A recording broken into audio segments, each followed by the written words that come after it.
الحمد لله كفى وسلام على عباده الذين اصطفى اما بعد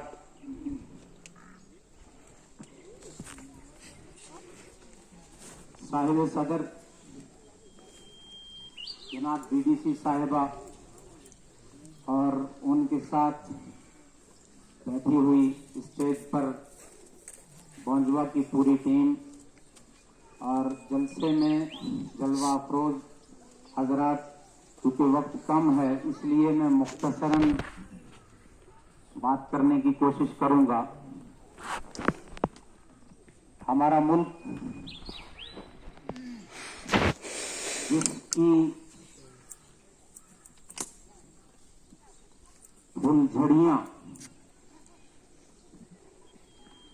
ہم آج ہیں، آج سے پہلے جبکہ اس ملک کے اوپر کچھ حالات تھے،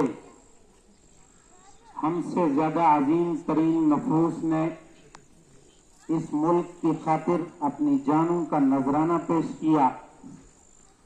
آج کی تاریخ میں ناسپاسی ہوگی اگر ہم انہیں یاد نہ کر پائے، لیکن کیونکہ ایسی تقاریب میں تفصیل کا موقع نہیں ہوتا، اس لیے مختصراً ایک تاریخ جو 1701 سے لے کر 1857 اور 1857 سے لے کر 1947 تک ہوئی ہے، اس کی تفصیلات کتابوں کے اندر موجود ہیں کہ کس طرح برٹش گورنمنٹ نے واسکو ڈی گاما کے ذریعے سے، واسکو ڈی گاما ایک بحری بیڑا تھا، اپنے تجارتی قافلوں کو ملک کے گرد و پیش کے اندر نازل کیا اور پھر 1947 تک بلکہ 1857 تک اپنی حکومت ملک کے مختلف خطوں میں قائم کی۔ سب سے پہلے اس ملک کی لڑائی لڑنے والے ٹیپو سلطان شہید رحمت اللہ علیہ، اس کے بعد میں دوسرے نمبر پر ہندوستان میں فتویٰ جہاد دینے والے شاہ عبد العزیز رحمت اللہ علیہ، پھر ان کے فتوے پر ہزاروں علماء وہ ہیں جن کی نعشیں کسی پیڑ اور کسی کھمبے پر لٹکی ہوئی تھی۔ ڈاکٹر تامسن ہسٹری آف انڈیا کے اندر لکھتا ہے کہ دہلی کی چاندنی چوک سے لے کر پشاور تک کوئی کھمبا، کوئی درخت اور کوئی اونچی جگہ ایسی نہیں تھی جہاں دیکھا جائے کہ کسی عالم کی لاش لٹکی ہوئی نہ ہو۔ سوروں کو مارا گیا اور سوروں کی چمڑیوں کے اندر علماء کو ڈالا گیا، کیونکہ آپ کو معلوم ہے کہ مذہبی اعتبار سے سور کو مسلمان حرام سمجھتا ہے، اس لیے اس حرام کے اندر عالم کی لاش کو ڈال کے اس کو ایک اذیت سور کی کھال کی دی جاتی ہے اور دوسری اذیت کے طور پہ آگ جلا کے اس کو ختم کر دیا جاتا۔ یہ ملک ان خون اور ان ارادوں کے قتل کے بعد وجود میں آیا، لیکن اتنا کچھ ہونے کے بعد جب 1947 کے بٹوارے کے بعد 14 اگست کو پڑوسی ملک بنا اور 15 اگست کو ہمارا ملک ہندوستان اپنی باوقار حکومت کے ساتھ وجود میں آیا۔ یہاں کی طاقتیں سیکولرزم تھی، یہاں کی مضبوطیاں سیکولرزم تھی، جن کی بنیاد پر ساری دنیا میں رہنے والے انسان اس ملک کو فخر کی نگاہوں سے دیکھتے ہیں اور یہاں کے سیکولرزم کو سراہتے ہیں۔ جو سیکولرزم دنیا کے گرد و نواح، مشرق سے لے کر مغرب تک، جنوب سے لے کر شمال تک کسی ملک کے اندر پایا نہیں جاتا، اور یہی وہ ملک ہے جس کا گلگلہ ساری دنیا میں سیکولرزم کے نام سے اور جمہوریت کے نام سے جانا جاتا ہے۔ میرے دوستو، وقت اجازت نہیں دیتا، ورنہ میں سیکولرزم کی ہزاروں نہیں لاکھوں مثالیں پیش کر سکتا ہوں کہ ہندو کی خاطر مسلمان سیکولرزم کو سامنے رکھ کر کس طرح اپنی جان پیش کرتا ہے اور मुसलमान की खातिर किस तरह हिंदू अपनी जान सेकुलरिज्म को सामने रखकर पेश करता है। वक्त आगे बढ़ता गया। मैं आपको एक वाक्य का याद दिलाता हूं। हिंदुस्तान में जिस वक्त में मुसलमान और हिंदू का इत्तेहाद देखा तो अंग्रेज ललचाई निगाहों से देखने लगा कि इनका इत्तेहाद हमसे तोड़ा नहीं जाएगा, लेकिन हम इनको तोड़ जरूर सकते हैं। उसके लिए उन्होंने एक फार्मूला मलिका विक्टोरिया की मौजूदगी में मुरतब किया, जिसको डिवाइड एंड रूल के नाम से याद किया जाता है।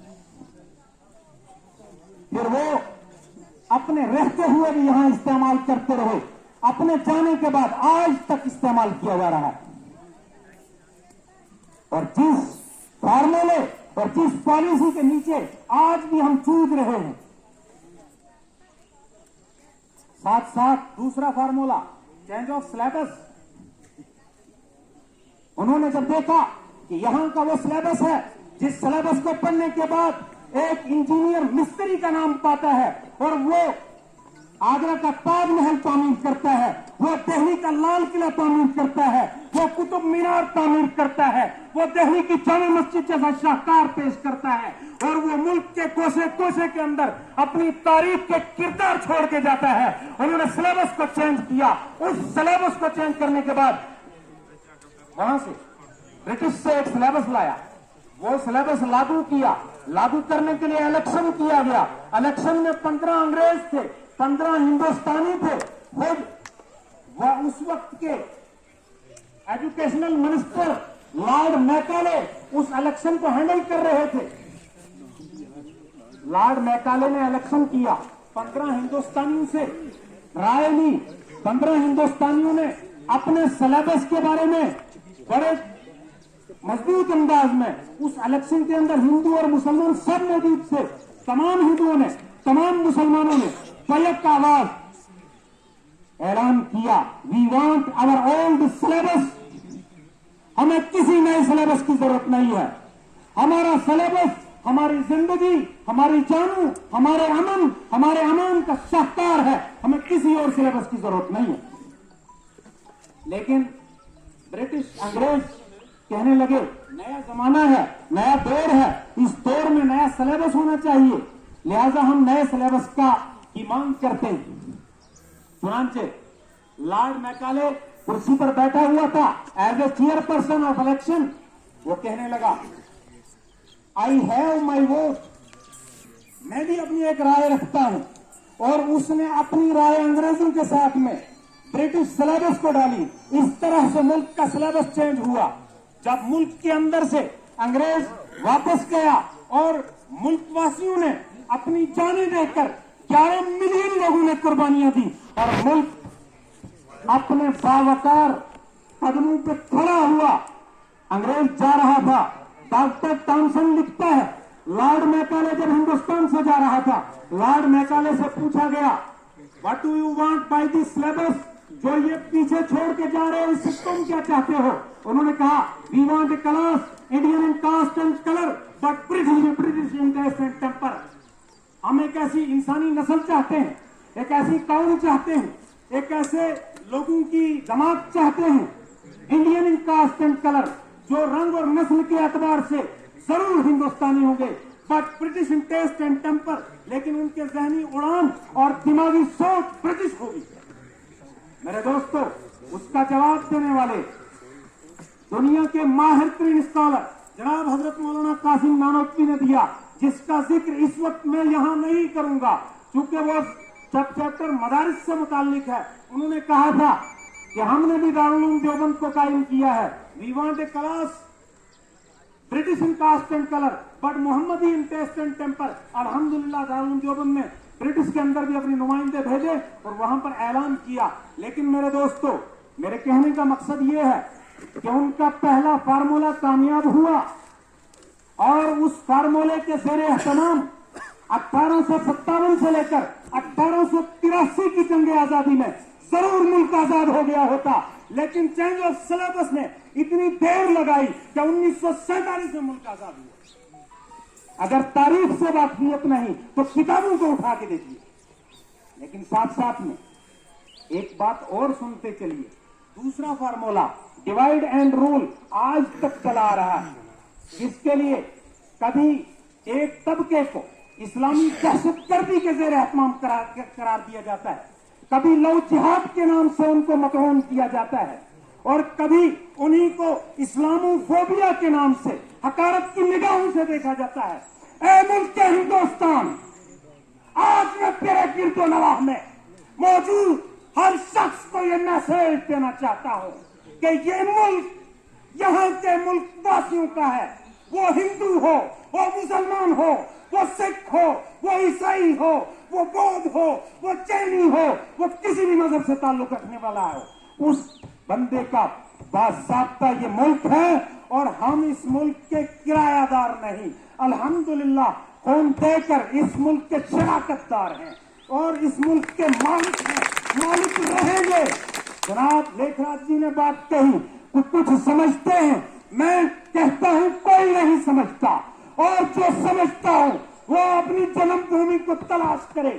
ہماری جنم بھومی ہندوستان کے اندر ہے, ہم ثبوت دیتے ہیں, اسی ملک میں رہیں گے, اسی ملک میں مریں گے, اسی ملک کا پانی اور دانا استعمال کریں گے, اسی ملک کا دفاع اشفاق اللہ خان اور عبدالحمید کی طرح کریں گے.